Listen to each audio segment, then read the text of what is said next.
Shalom shalom bakunzi b'inyigisho Rhapsodie de realites, turi ku munsi wa kabiri igenekerezo rya gatatu ukwezi kwa kabiri umwaka wa 2026. Je muri kumwe Adel Ange inamugisha. Ijambo twishimikiza ni mwanke ivyo Satana barega. Turasoma mu vyeshuro Yohana 12 ku murongo w'10.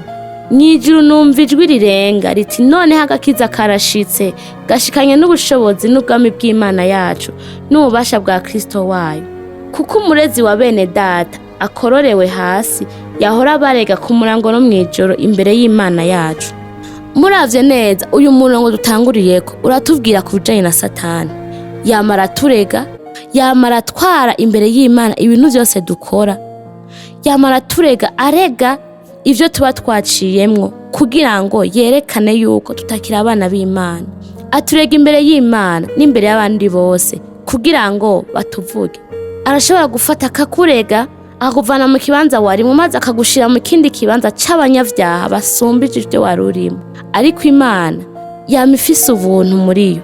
Niyo mpamvu mu gusenga mushobora kwama mwihana ivyo mwaciyemwo vyose, maze ijwi ry'Imana rikaza rikakubwira ngo impamvu ivyo byose bigushikira ni kubera utagisenga, utacihana kandi utacisonzesha bikwiye. Niyo mpamvu Imana itagikunezerewe cyane. Ariko mumaze kumva yuko muri abanyavyaha, muri abatsindwe, niyo mpamvu muja kwihana maze mukihanura. Shetani n'umubeshi n'umuvyeyi w'ibinyoma.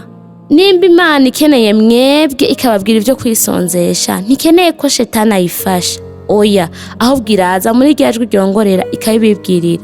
Kandi Imana ntiyigera ikwagiriza na rimwe ngo yagirize umwana wayo. Iraduhanura, ikatwigisha kandi ikaturongora mu ijambo ryayo ifadikanije na mpwemu yera.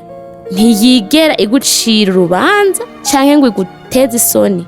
Ariko Shetani we mu vyo akoresha araza akagutera isoni, akakwagiriza kugira ngo ubuntu bw'Imana canke itegeko ry'Imana nturiha agaciro.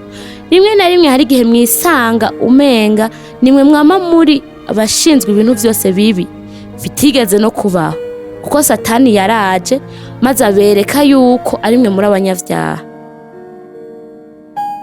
Yaje abashiramo umutima mubi abacamwe ibice maze ngo vyanke ingene mwisubiza hamwe. Ntimwigere muha akaryo Shetani na rimwe ko gusanzaza ibinyoma, ububeshi, ukwankana ivy'abarega muri mwese.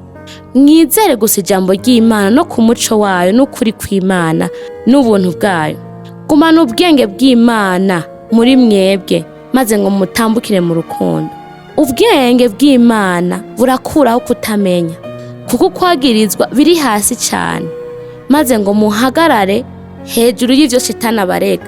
Ivyo bibaha kandi kugira inguvu nyinshi no kuba bizigirwa mu gusenga Imana maze ikumva inyishu zanyu. Ntimugire ubwoba, ntimugire isoni ryo kumva yuko imbere y'Imana muyibwira vyose, kuko n'umuvyeyi mufise amahoro muri we nk'uko ubuntu bwayo bubivuga. Mu Baroma 5 ku murongo wa 1. None rero ko twatsindanishijwe no kwizera dufise amahoro ku Mana kubw'umwami wacu Yesu Kristo. Haleluya. Turaja muri ca kabiri c'isengesho. Data mwiza, ndagushimiye ko wampaye kuva mu vyo Satani andega. Ubwenge bwanje buruzuye ijambo ryawe. Ndanse kwama nagirizwa na Satani n'abadayimoni biwe. Ivyo ndega, ivyo nyagiriza nta bubasha bikimfiseko. Ndi imbere yawe nejejwe kandi ndutsinda mu izina rya Yesu. Amen.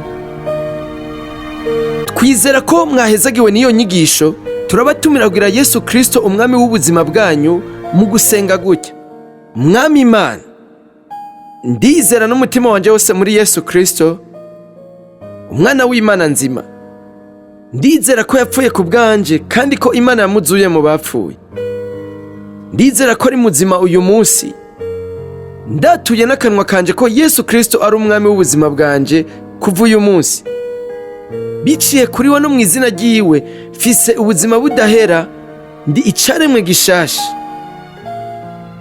Ndagushimiye mwami ko kijije umushaha wanje, ubu ndi umwana w'Imana. Aleluya.